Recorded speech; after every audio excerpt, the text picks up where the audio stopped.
Thanks for staying with us. It's still iBrandTV, and it's time to talk money on the show. Today's edition of, today's segment rather of the Money Motivation, we'll be talking about how to start the business of shoes and clothing, as well as bags. And joining us to discuss that is Sally Sadoki, the CEO of Jazz Collections, who joins us via the phone. Good morning and welcome to the show. Good morning. Good morning. It's a pleasure having you on the show. Thank you so much. So talk to us about the basics of how to start, the business of selling, bags, shoes, and clothing. Okay, let me start with how I started the whole business. Okay. Yeah, I started back then when I was in 100 level. I was getting my shoes and bags from Abba. Okay. And then I was getting Africa to also sell. I started with as little as 20,000 then as a student. Okay. And when I bring all those goods, I'll take them to the hostel. I go like room by room to sell. With time, people started knowing me. And anytime I travel, before I even come back, people are already waiting for me in my room to buy all those stuff. Okay. And it reached a point whereby immediately I come back, the whole goods finish. And it doesn't even last more than a day, my goods finish. Okay. So later on, I moved to, when I graduated from school, since I had more vision for the business and I stopped buying from Abba actually and the Africa. I started buying from other places Okay. where I started getting more original products. Okay. Someone connected me to there was someone that brings goods from outside, and then I was able to get some of my goods from. One time she brings them to Nigeria, she sent them to me, and I sell them. Okay.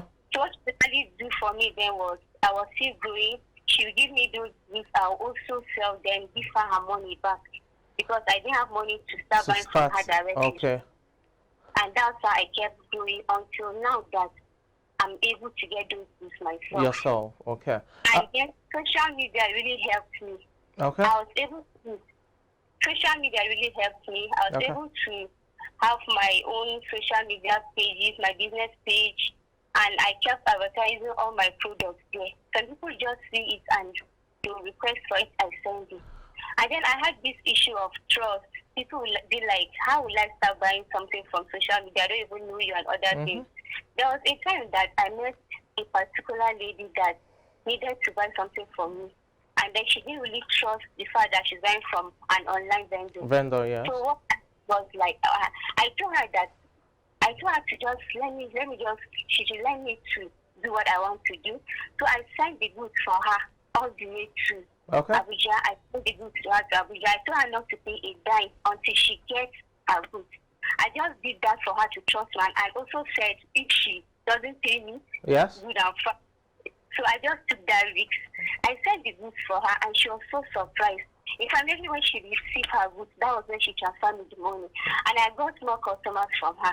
Oh, that's great. That was a major risk, though. Okay, I would like to, ask, because it's not just about getting these goods in terms of bags or shoes and just selling. There will definitely be, specifics you look out for when you go to the market to get these goods, because your clients, your customers would want, specific ones, especially if it's, feminine, in terms of bags and what have you. So the question will be this: how do you, source for your goods in the markets with, preference to what the customer wants? Do you sample opinions from them first, or you just try as much as possible to be creative in the varieties of goods you get from the market so as to sell to them?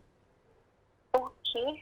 From the beginning, I started asking them what they actually want. Tell me the product you want, exactly the way you want it. But with time, I got to know my customers, and right now, with the way it is, I don't even ask you what you want. I just say that just trust me, I'll get it. Okay. Once I know the kind of person you are with our conversation, I will know the kind of product you need, and I will deliver it to you. All right, now let's look at some of the risk factors that this business entails. You mentioned one of the risks you had to take at the early stage of your business, and also getting these goods, prices of commodities right now, dollar rate, having to trust people with things like this, and then you not get your money back. Our businesses has a lot of risks. So particularly this business of yours, what are the risk factors involved? Well, the risk is actually much, Okay. seriously. Let me tell you, there was a time someone told me about someone in Lagos that sells in wholesale shoes, bags, and other things. I don't even know him. I don't know the person well. So she gave me the guy's number, and I took the risk. I paid a huge amount of money to the person. He sent me the pictures of what I want. I paid for them, and he sent them down to me. In fact, I couldn't sleep for like 3 days before the goods reached. I couldn't sleep. I kept thinking about my money. I hope this guy didn't scam me with the money come back and a lot of things. But thank God the guy was able to deliver and I got my goods after 4 days. And also, there are people that they really don't want to pay you your money. There are people that you trust so much, and when they buy something for you, they will be like, I'll pay you, or I'll give you half, later I'll pay the minute. But realize that after some time, these people will not even pay you. There are some that when they even see, they'll just change route. So one has to be very careful of people you deal with in terms of your customers and then those you are buying from. People can so disappoint us. There are so many risks that you have to take. At times you just have to fix a particular thing for your business to move on. Okay. At times friends and family tend to even rule your business. So one has to be careful, seriously. All right. Now, a lot of people are into the business of clothing generally that involves shoes, bags, and what have you. So, how do you coping with competition in an industry that is this competitive? How do you cope, or how does someone who wants to start this business cope with these competitions? Yeah, just you have to be strategic in everything. Okay. Just know what you are into. It doesn't matter if everybody sells the same thing as selling. You have to sell unique things, and then I feel the prices. There's a way you can also lower your price down. What I normally do is, if people are selling what I sell, I bring my price down a little for me to be able Doesn't to that affect your profit margin? No, I'll have to check whether it will not affect my profit. If I'm going to reduce 1 naira, I should make sure that 1 naira will not affect my profit. Okay. Now looking at the business, you said you started with 20,000 naira, and you had to start with the fairly used products. But for someone who wants to start, the clothing business, and how much right now? I know the dollar rates, exchange rate, and all of that has definitely affected the market, inflation and all. But how much do you think an average person can have to start the business, at least on an average or medium scale, rather? You can start with 100,000. As small as 100,000, if you can start with it, with the way our economy is. Okay. So Yeah. with 100,000, you can start with clothing, high about bags, shoes. Bag and shoes.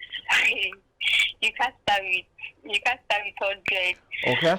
You should have like almost 500 for that, because they are way expensive. Some things I got like 2 weeks ago. Wow. There was a particular shoe I got 2 weeks ago at a wholesale price. It was 6.5. In fact, as of yesterday, they are telling that shoe is around 7.5. Oh, okay. I imagine the difference just within 2 weeks. Okay. And what are the measures of advice you'd give to someone who wants to do this business? Tips that the person can make use of to avoid being defrauded or investing badly in the business. One has to be very careful. If you don't just trust people anyhow. I know I took so many risks for this business, but what works for me might not work for another person. So you have to be very, very careful. If it means you traveling down to go and get your goods, please, it's better for you to travel down than for you to send your money. I've done that a lot, and it worked for me. But right now, I prefer anybody that's making this business, please don't travel. It's better for you to travel and see what you want to buy. Don't just rely on someone sending it for you and you believe that what you send is okay. It has worked for you, but with the way the country is doing, people, you can't trust people. Exactly. It's better for you to travel down get your goods yourself. Then once you build that relationship with that person, then you can start sending your money without you traveling. Okay. I feel it's better. Okay. How about the place of? I mean, before traveling, you just said one should travel to have a first-hand look at the products to ensure that they are durable and of quality standard. But how about those who can't travel yet to assess these goods?